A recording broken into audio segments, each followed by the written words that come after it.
For me, when I went natural, Yeah. that was that time when I learned about my hair. I really felt like I was seeing my hair for the first time. I learned a lot about myself. I also got a lot of confidence because when I went back home to the South, everybody's like, what the hell is going on with your head? Like, it's weird. You done went up there to North Carolina and lost your ever-loving mind.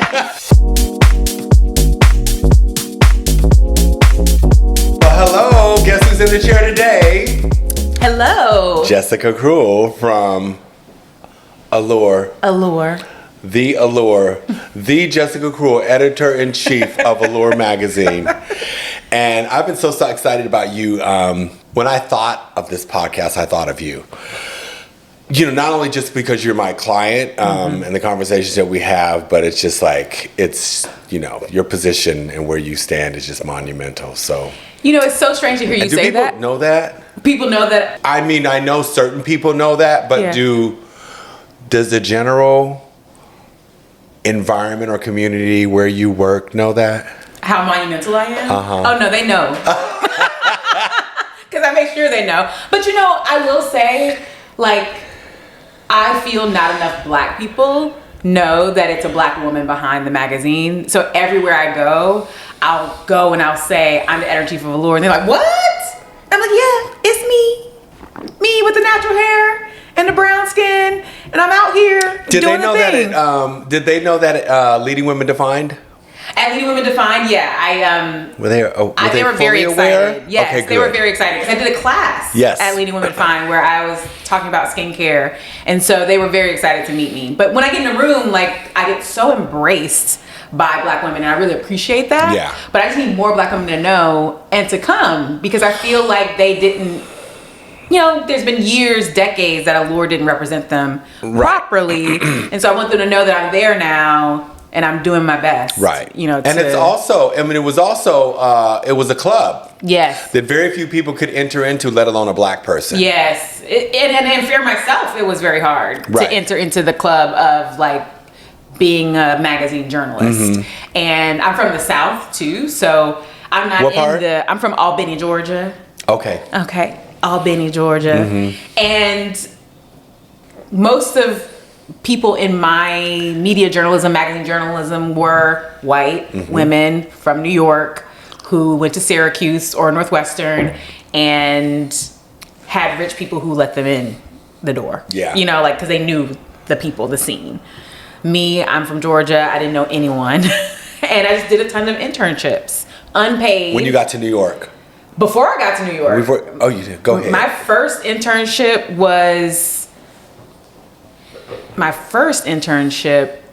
in New York was after my sophomore year of college. Okay. I came to New York. I stayed at the NYU dorms. My dad paid my bills for the summer. And I interned at Self Magazine. Okay. At 4 Times Square. You know, eye-opening for me to come to New York, to the city. Right. And, like, see how magazines work. And was it magazines or editorial that you were attracted to, journalism within those types of magazines, or what? Or beauty? What were you attracted to most? I think I was mostly attracted to the lifestyle. It's like fancy lifestyle that I thought I was gonna have.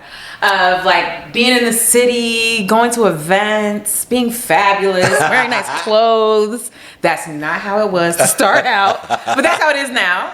But I love writing. I'm a writer and I'm a curious person by trade. And so I love journalism because I get to talk to people.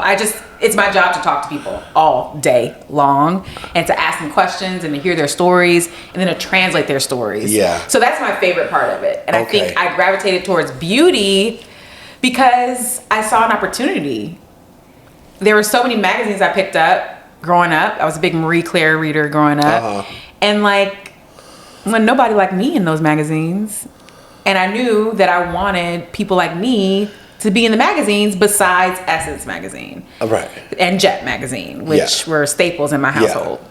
So I saw an opportunity for me to be the voice in the room that's like, "Hi, black girls don't care about that. They care about this." After arriving to New York and jumping into it, when did you discover that part? Well, I discovered that in my internships. You did? Yeah, in my internships. I would be in the closet organizing everything, and I'd be like, nobody here is black. Well, because we read these same magazines. Yeah, we do. Because like I said, I read Marie Claire. Yeah. I was a Marie Claire girl. I love the career advice. I love the smart journalism in it. And like, I rarely saw someone like me in the pages. And so I saw this big opportunity to, and you know, I'm a strategy kind of girl. So I was like, I'm going to stand out because I'm going to have something different to say. And that has really helped me in my career. Meaning you're going to stand out with your point of view. With my point of view, Right. but also with my face. Yeah. You know, like Yeah. automatically, brown skin, natural hair, I stand out. Yeah. Any room I stand in. Have you always been natural? I've been natural since college. So before right my first on. internship, I was natural. Yeah. Right on. Yeah, right on. I love that because I think that maybe we all come to that conclusion, or hopefully we come to that conclusion. Because it's not about reinventing the wheel. It's not. But a lot of the editorial contributions that hairstylists, whether we were freelance hairstylists or salon hairstylists in, you know, A-list salons back in the 90s, were all in these Condé Nast magazines. Yeah. And the magazines didn't have any content or visuals that reflected the real world that I lived in. Right. And that we all live in. I think in any industry that you get into as a person of color, as a black person, that you don't reinvent the wheel. Just look at the world around you, and see where it didn't make the mark, and make the mark. Yeah, I often say that the allure I'm trying to create is a mirror, right? It's Yeah. just a mirror to the world. It's aspirational to some extent, but there are women in our lives who are aspirational. And so I really am trying to create this ecosystem where it feels like everyone can go up and be like, I see myself. She's like me. He's like me. Something like that, which is different than I think what it used to be the goal. That's where Allure's big, hit onto this stage of beauty and as a beauty Bible, because it likened itself to be the beauty Bible, right? And what was it? I think it was 1994. I'm guessing 1991. 91 is when it came out. March 1991 is the first issue. Okay. Of Allure. Maybe I didn't get to work with them until 1994. Yeah, I mean, they've been around. Been around 30 plus years. When Polly Mellon was around. Oh, yeah. And so they just killed it every month with beautiful visuals and makeup, and it really was a beauty Bible. There was no magazine like it. Yeah. Otherwise, you had to go to the beauty section of Glamour, Essence, so on and so forth, and back and forth if you could navigate that world. You were hard pressed to find anybody of color in those beautiful pages of Allure. And like to have a magazine that likened themselves as a beauty Bible, because we were all looking for beauty. And that's why I think beauty started to really explode, was with Allure magazine. Yeah, I agree. But the pages just didn't reflect that. Yeah, I think it's so interesting. I've gone through a lot of old issues, just being curious, and we have an anniversary coming up in a few years, and I saw a lot of pictures of Naomi. Naomi used to do a lot of photo shoots in Allure before she became a super model. And it's so funny to look back at those images and to see her. Well, see, in she the was still a pages. supermodel when I went back before Allure came out, because there was no one that looked like her. That's true. But And she was aligned with, at that point, was still aligned with Christy and. Yes, exactly. They were all in the pages of Allure, and I love seeing those old images. Yeah. And I think, you're right. It was a rarity to see someone with darker skin, but I am so encouraged by the fact that Naomi was in a lot of issues of Allure in its early days. But there's always more work to be done. Right. So that's, I remember when one of my first issues came out, my dad called me up and he was like, Jessica, it's too black. He was like, it's too many black people in the magazine. What year was that? That was the year I made it. Oh, when I was creating it, and he was like, "You got to remember your audience." And I said, "Well, Dad, this is reparations. We got to make up for all the years that we didn't have so many pages." Talking about your dad. Talking about it's too much to know your audience. You just finished up Allure's Best of Beauty. Best of Beauty. But I'm watching online. I'm like, they got a whole line dance, baby. You know, as soon as that Beyonce drop, one thing about me, I'm hitting the electric slide. Yeah. I'm gonna hit it every time. Because I'm glad I wasn't in the room because I don't do electric slides. I just drop it. You just drop it? I'm so low. But it's funny because like all those people who were doing the electric slide with me in that video, they work on the Allure team. Oh, cool. Right. So it's like I have a great group of Black women who I work with, and there were some white women there also on my team who were doing electric slide out of the frame. So like I'm gonna dance. I was dancing that whole day. The DJ was amazing. Like I'm gonna be me regardless. Yeah. I don't water it down. Like and that's the audience that that looks at Allure. Like Black women do so much inspiring. Yes. Of other people. Mm-hmm. To let go and be themselves. Yeah. I mean that's really what beauty is, right? Right. I mean you gotta know the rules to break the rules. Mm-hmm. And it's really about. I've always saw beauty as someone who doesn't look like the classic beauty. That particularly hair, makeup, all of it is and skin is it's personal style. Yes. It's not about one or the other. It's about somebody embracing their selves and the love of themselves and that's personal style. That's where personal style comes from. Yeah. Well, tell me about the melanin edit. Yes, so the melanin edit I actually started the year before I became editor-in-chief. And when we talk about bringing Black women to Allure, I felt that we needed a separate space, a separate vertical, because let's be honest, I wanted them to feel like this is a new place for you. Yeah. I know you probably have heard of Allure, but this is your new part of Allure that you can come, that we've created just for you. And so you started this before you started I started at Allure. the summer before. I was at Allure 2 years before I became editor-in-chief. Okay. Yeah, so I started it when I was still content director at Allure. And it's kind of our place to just keep it real. Yeah. What I say is there's no watering it down. Because when you're writing things for the Black audience in a predominantly white publication, you have to be like Afro, 4C, which equals this, 4B, which equals that. You have to be like TWA, teeny weeny Afro. Yeah. You have to do all the parentheticals to kind of explain everything. And I wanted to take all of that out. I also wanted to find a place, at that time, George Floyd had just happened. The pandemic was kicking up. I wanted to find some place that we could tell stories of joy for Black people also, like not just sad, depressing stories, which I feel like it was kind of what was happening in media at that time. And beauty is joyful. Yes, it is. Beauty is tradition. Beauty is community. And so I really wanted to find a vertical where we could have those conversations, but also have whatever nuanced negative conversations we need to have. And I was very fortunate that we did a print issue once I became editor-in-chief, and Michaela Angela Davis, who we both know, was my co-editor on that. And we talked to Mickey Taylor, who is, the beauty editor. I grew up reading Mickey's words in Essence.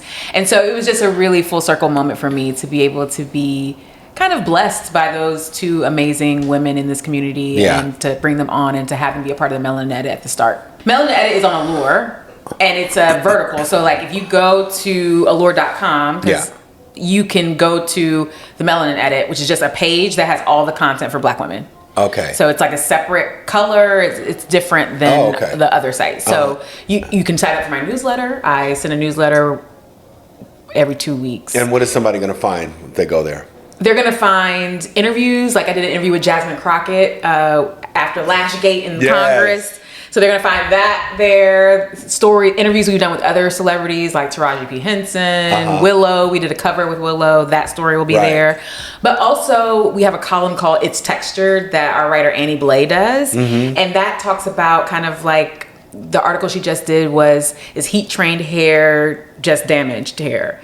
Which we both agree is yes. But it's like, diving into that nuance, we're talking a lot about straight naturals. Okay, what do straight naturals need to do to take care of their hair? This generation and the one before it, some of them don't even know the terms of heat trained hair. Yeah.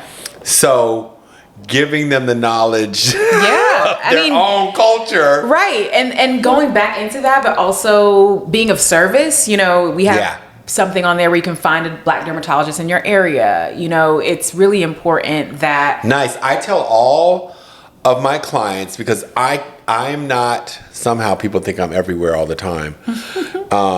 But the biggest feedback I get is, can you tell me somewhere in my area to get my hair done? Yeah. I mean, it's constant. It's weekly. Yes. And I don't know what to tell them. Right. You know what I tell them? I tell them to go to allure.com because they have a great database, Naturally Curly or Essence, but people need to know where they can go. Yeah. And it's like vetted people also, right? Right. So if you see a salon. No, I think you guys do. We do heavy vetting. The best job at vetting stylists and salons. Yeah, we have to. Yeah, I think we actually visit. I mean, you've been featured in Allure with me because I trust you with my hair. We've been back together for 3 years now. And what came of that? Inches. What came of that relationship? Inches. Yes, inches came of it. Okay, I've got inches down my back. I heard that. No, but the thing I love about coming here is that it reminds me so much of going to the salon when I was growing up. Less crowded, which is good. Yeah. Because now I'm a grown up. But well, that's because I found a way to divorce my staff, and that was COVID. Don't come back. Yes, but it's it still has those vibes. There's music playing. There's enough people in here that you're getting chatter, and conversation, and it's yours. Exactly, and it feels homey and a relief. And people getting their hair done. They look good. They feel good. You over here nagging us, talking about, oh, I see you didn't do what I told you to do. Oh, I see your breakage over here. So when you said you did that, can you tell me what exactly you meant by that? But it's all love. Because I want you to know. Yeah, I want it to come out of your mouth. I have got a lot of my healing from you all. So, and it's important for me to create a space for Black women that they haven't had. I know it existed at some point, but I also know that one of my least favorite terms is I'm gonna get my hair. I get my hair did. That's because there was a time, a few decades, I would say the 80s and some of the 90s, where you just I don't have to think about this. I'm just gonna go get it done. Right. And sit in the chair. I don't know what she did, but I need to get my hair done. I have an appointment. I'm just gonna get my hair done. And it was really where a lot of the problems started with hair loss and no edges and time being disrespected. And I started on white salons. Totally different experience. Yes. And my cousins used to tease me, you don't know how to work with these irons, blah, blah, blah, blah, blah. And my grandfather used to say, go ahead, son, all money is green money.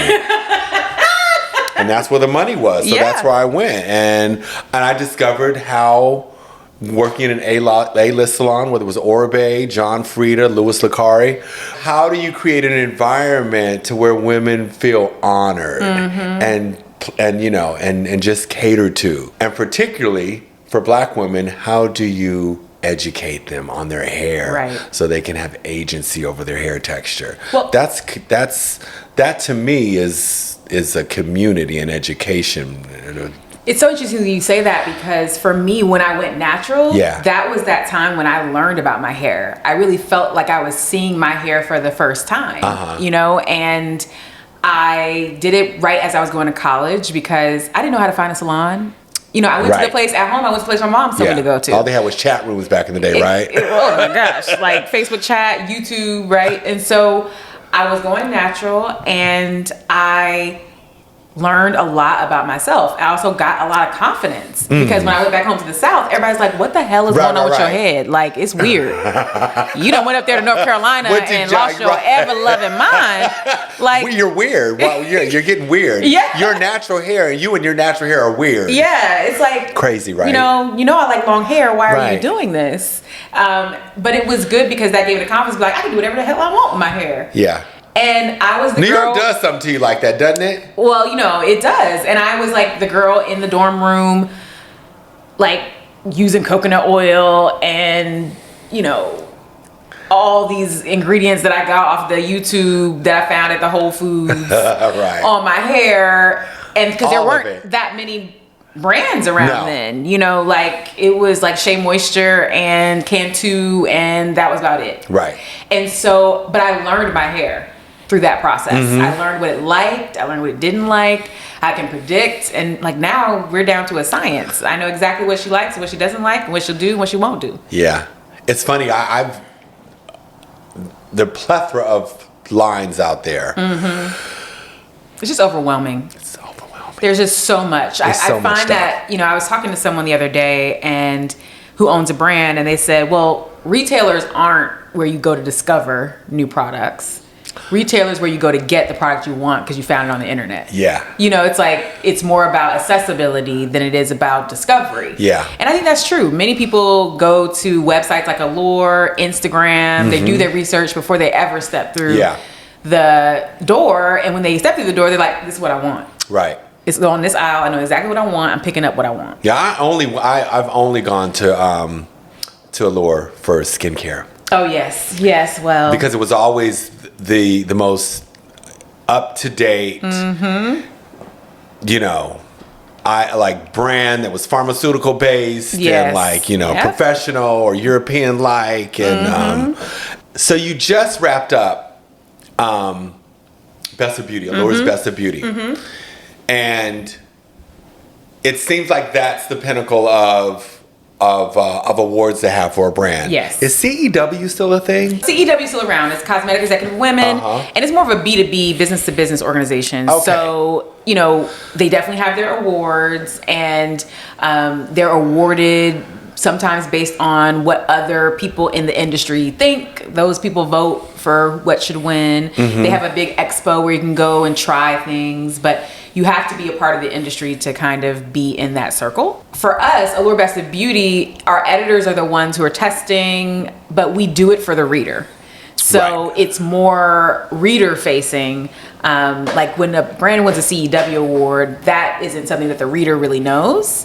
But when a brand wins an Allure award, you see that red seal on the products on the shelf. Right. And you know automatically, okay, this was vetted and tested by Allure, which means it must be good. Right. So that is something, it's a little bit different, right? Like we just work in different circles and do things a little bit differently, but we both have awards. Right.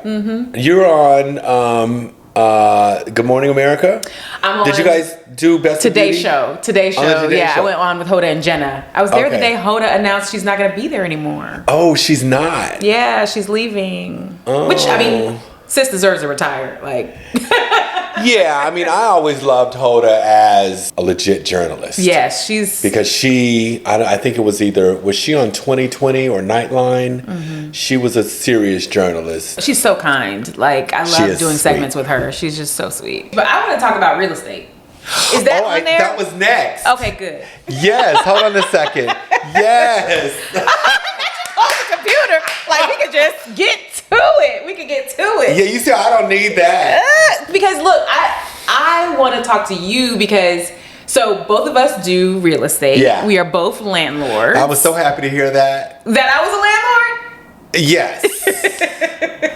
and I have to remember that. I've known that, but I need to remember that because we need to lean on each other a little more. Yes, we do. You're probably, everything with me is by accident. Not really. You know, it's God's divine way of how he hands me my blessings, and they're when I'm ready. They're not when I've asked for them or I've ever thought of them. Okay. And my house, when I stop and think about it, it makes me weep because in a good way. In a good way. I was like, mine makes me weep too, but not in a good way. But you know, the shit can really go down. Yes. As a landlord. So how'd you end up getting the house? I moved to Harlem in '96. Had the most fantastic 3,000 square foot loft, 18-foot ceilings, $1,100 a month. Oh my and God. it was a place to be. Oh, I know it was. A thing of the past. And the living room was like a club. Imagine imagine ceilings that high. Yeah, I was about to say, in New York. So at some points there were like 200-300 people in my living room. Oh my gosh. And it was fun. I had it for 5 years, and that was from 96 to around 1998, 99. As you know, that $350 empowerment zone money poured into Harlem, and they started to develop. Right, and every article that came out in the New York Times and New York Magazine, the prices went up, and I knew that if I didn't buy something, I was going to be screwed, because hairdressers don't have 401ks or retirement plans. That's so true. Even freelance hairdressers, those of us who do editorial and advertising work and press junkets, and there's a lot of good money to be made. If you don't plan your money, and that's one thing I am. And Harlem was great and beautiful, and like, you should buy something. And so I've always kept my money tight. I never had any credit card debt. Me neither. Ever. I get glitchy if I owe somebody some money. That's wonderful. Right? Yeah, look, I moved to New York, and I did not have a credit card, and I had to call my dad and be like, Dad, can you co-sign for me on this apartment, because I don't have a credit card. He was like, well, we need to get your credit card. And I was like, no, I don't want one. And he was like, you have to have one. Right. And so I finally built up my own credit, but also I had to give like 6 months security deposit because my dad was co-signing, and it was a whole thing. But eventually I got the credit card and I built my credit, but I don't I pay my bills at the end of every month. Right. And I think, like, to your point, I think that I was like, you could do this. I ain't never saved nothing. Yeah. And I remember in Harlem around that time, they would have these real estate fairs. And it was too late. Those real estate fairs were for Europeans and gays coming up to Harlem. It wasn't for the people in the community. Yeah. And like, I don't know who started them, but them real estate fairs should have been for the community, to show black people how to save some money. Yes. What a down payment is. Right. What a mortgage payment is. What's included in that mortgage payment. Closing costs. The closing costs. And the different options that you had. Because at the time you could find a brownstone, a shell for $40,000. and they were and there were these great incentives for you to get to do multifamily. Right. Because they knew if you couldn't pay the rent, you had rental income. And my ideal of buying a place was like, I want to live in a whole house by myself. Oh, so you thought she was one of them Europeans. The hell? Thank God I didn't get that blessing. Yes, no, because you would be over there on they be evicting you out your exactly. A whole house in Harlem by yourself, even then, was too expensive. Necessary. Yeah, coming from I also didn't think that I could exist in New York living in a closet, and I had a decent, really hot low, studio down in the East Village before I moved to Harlem, and that big Palatial studio. But I also knew that loft was just Allure, and I needed to get out of there. Yeah. So the first place I went to look at, it was on a Sunday, a grim Sunday, fall Sunday afternoon, and the guy took me. He had the nastiest jerry curl, and of course you remember his hair. At the time, I was living on 121st between St. Nick and Manhattan, so it was like central Harlem, and it was still the hood. It was just lovely. Yes, you could go into an old black bar and have a drink, and it was just comfort, right? And so I go to this place, and I'm like, why did he bring me up here? Because I'm on 141st Street. And I'm like, I don't want to live up here. It was across the street from a park. Well, mind you, I looked for 2 years after that first showing. And several houses I prayed. I would go at 4 a.m. because I was really hitting the Lord at that time. Yeah. And I would sit on a couple stoops and pray at 4 a.m. Like, this is mine. And going to buy a house and looking for a house going to the altar and getting dumped over and over again. Every time. It's awful. I tell people, do not fall in love. That's when people say like, oh, I'm getting a house. It's like, number one, do not fall in love. Don't be the dummy. Don't do it, girl. Yeah. Yeah, because you get rejected. I think for my house, I put like 4 offers in on other houses, got rejected, and then I finally got the house. As soon as I got it, I was like, I hate this house. Yeah. What? Of course it's the house I can get because I hate it. Right. And the house that I bought 2 years later, I did a job for Ralph Lauren up in Connecticut somewhere. And on the way back, my realtor said, hey, there's this place on 141st Street. Yeah. That is going into foreclosure. It's going to take $3,000 to get it out of foreclosure, but it's only $425,000. Wow. And at that time, you had to have HPD approve the renovation costs for Wells Fargo doing the renovation loan. And I went and looked, and I was like, oh my God. And I had to drop me off at the on the highway, and I walked over, and I was like, this is it. Moved out of loft space. I don't know. I think I may have had $20,000 at the time. Okay. And which is not enough. Not enough. Because I didn't know, the bank doesn't tell you how much exactly you're supposed to have for your down payment, right? Yeah, it's a lot. And I was like, okay, the bank wasn't really clear for me. I don't, the most math I have is I know how to count my money. And I know what's going in and what's coming out. Right. That's about as far as I have gotten in life with mathematics. That's further than most people. Yeah, right. And I had gotten this job. I was doing Sarah Jessica Parker between L'Oreal gigs and Sex and the City. Right. And in the salon, I was caring for her hair because I was like the care master for everybody. Right. And my friend Kathy was coloring her hair, and the hair was just getting tore up between going back and forth for seasons and commercials, so on and so forth. The next season, Serge Norman had cut her hair short because of the damage. And so it was a whole new season. That first season where her hair was short. Yeah. And so I get this call, this text from her, 911. And I call back and I'm like, hey, what's going on? And she had BlackBerry. And I was like, she was like, the union hairdresser cannot do the hair. And Serge is going out of town. So you got vacation. And I was like, word. So my agent hooked it all up. Yeah. And it was a 2-week gig, non-union rate. My rate was, for 2 weeks, it was $3,500 a day. Ooh. Plus overtime. Ooh. And everyone on set hated me because they found out that I wasn't union. Yes. It was a day rate. And being non-union on a TV set is a big deal. Right. They really support union workers. Because as soon as the job came through and I got confirmed, and Serge told me what to curl with, what I was like, the math is $40,000 in 2 weeks. And Sarah kind of teased me. She was like, you know they don't like you, right? Yeah, you know they hate your ass. And on the it was hella boring. Yeah, it's real boring. I hated it. And I loved her, working with her. But I don't like sitting around. Yeah. Especially, you know how much hair I do and how fast I do it. And that's the pace that I like to do here, not because I'm rushing. Right. And so to sit and wait, oh my God, hats off to any of y'all who are doing union work. Not me.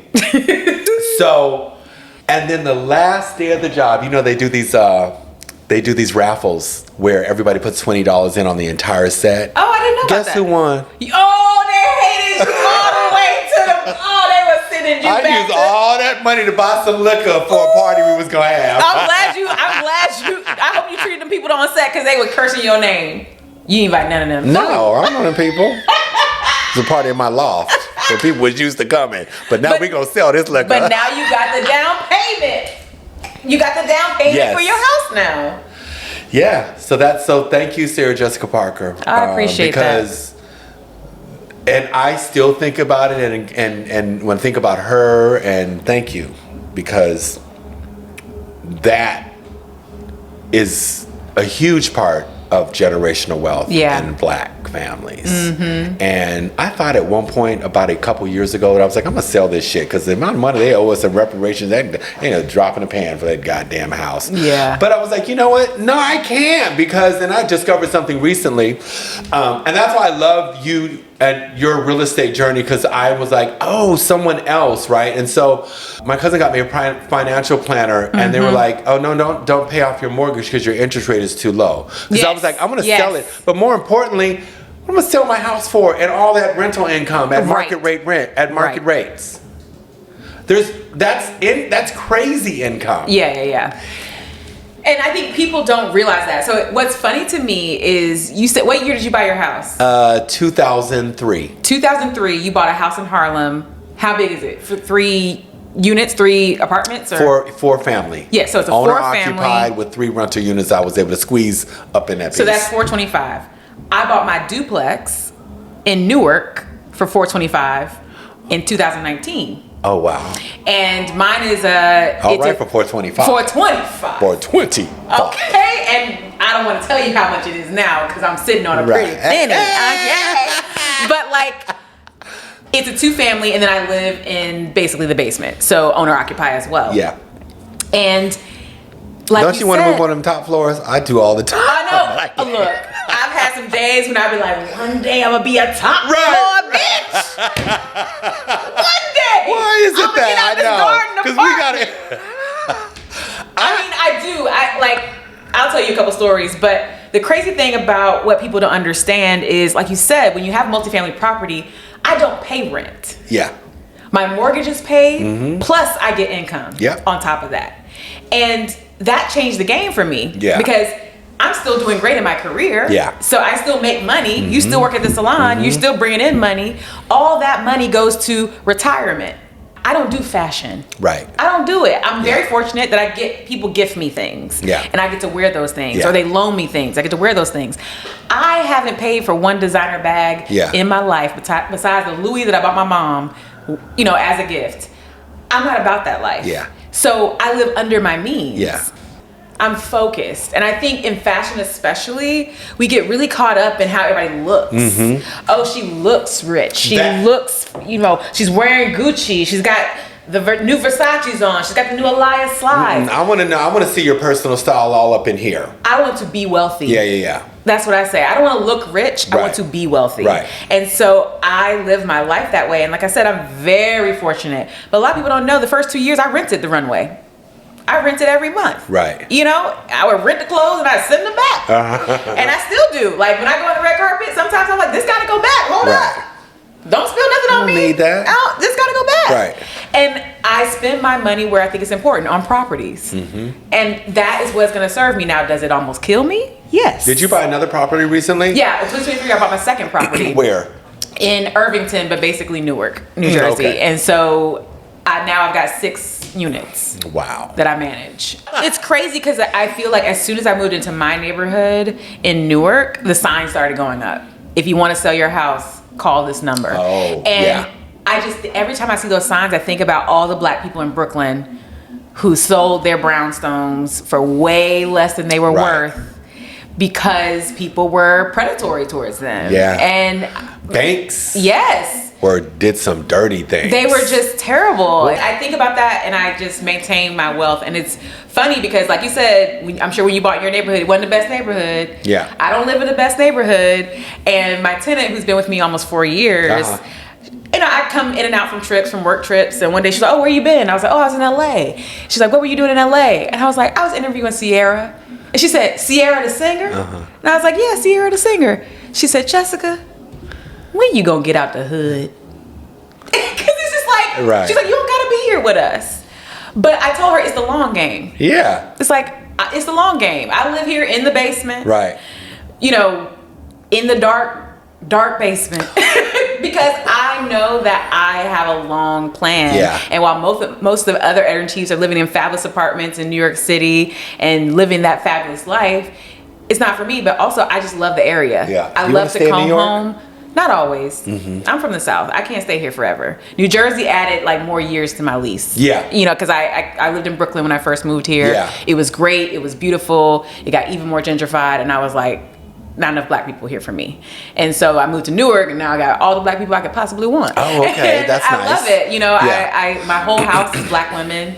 My first house and my second house is also full of black people. And I just love creating those spaces for the community. I love being a good landlord to people. The other great thing about having property is that you can control who you work for. That is true. And I love black folks and I love working with black folks. And I have the most amazing master plumber. I have the most amazing repair guy, and these people can go in and out of my house without me being there. Yeah, the same. I tell everyone I have a guy for everything. Yeah. And it makes, like, I was in Mexico when the first water heater went out. It was a matter of me making a couple phone calls. Right. I was like, hey, can you go over there? Yeah, Jessica, I'll take care of it. And they know my situation. Excuse me, but you do know we our shop is above a disco. Yes. So it is. Can you hear that? Can you hear that? Just a little bit. Yeah. Not that much. Okay.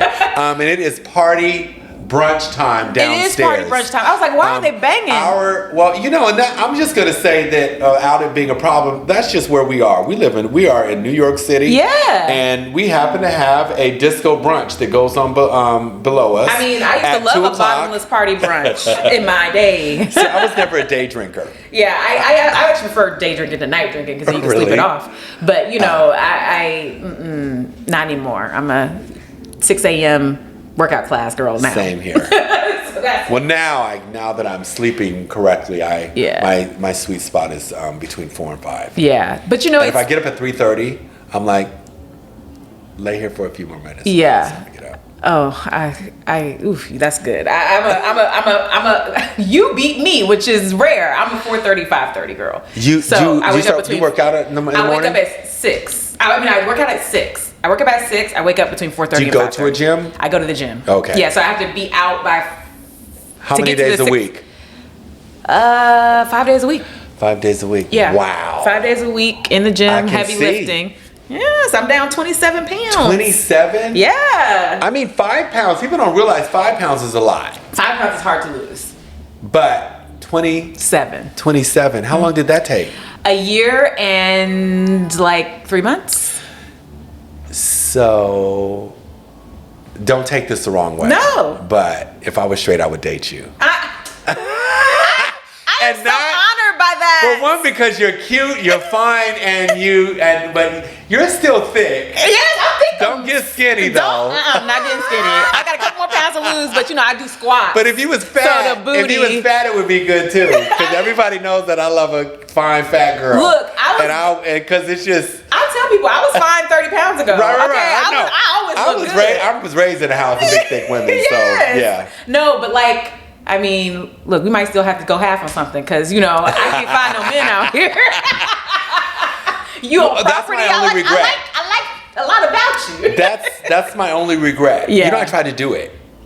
Really? It was my only regret in life was that I didn't have kids. Mm-hmm. But right when we started Hair Rules in 2000, I'm gonna tell it, Susan. That's Susan over there on the wall. Yeah. And Susan was one of the first Black models in the 90s. Susan was a Colgate girl as a child.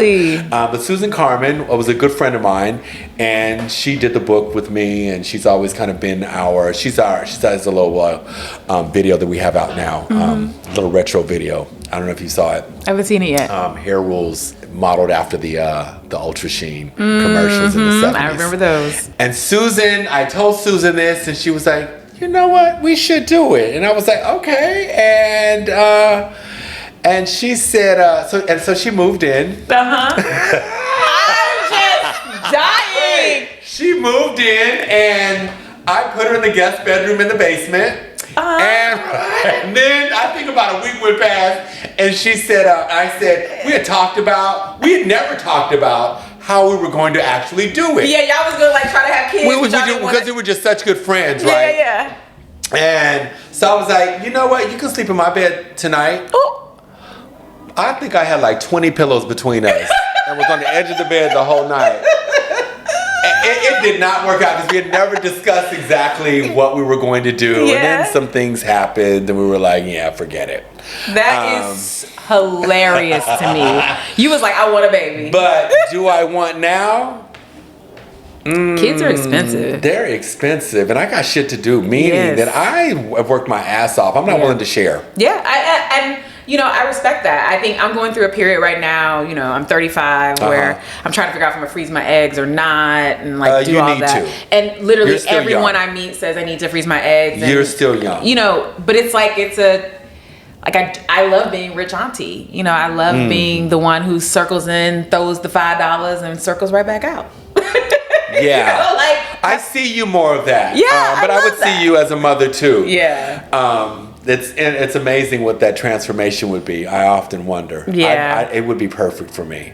Yeah. I just don't have the coins. But you have so many kids surrounding you. I do. I'm glad you came, and I'm gonna see you soon, right? Because you have to get in my chair and get your hair done. Yes, of course. You're gonna come. I'm gonna come for my usual trim, right? As always. And thank you again for always being the best client. All of you are the best to me. My relationship with my clients are as important to me as whatever I give y'all. Yeah. I just don't know if you know that. No, I mean, I so appreciate because I tell all my stories over and over and over and over and over again. And then that's where the healing comes from. Because you got to hear yourself talk, right? Yeah. What you've done with my hair. I mean, my hair is so healthy. Everybody's so jealous. And like, I really appreciate all the work you've done for me.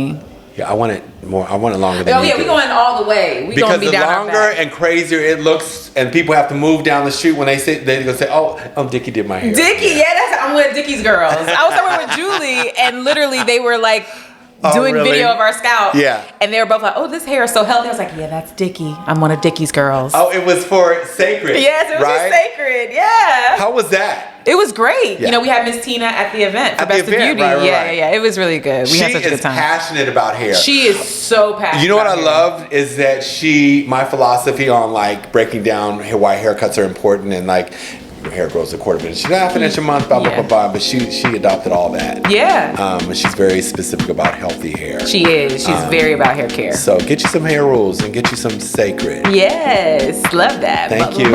All right. Love you. Love you.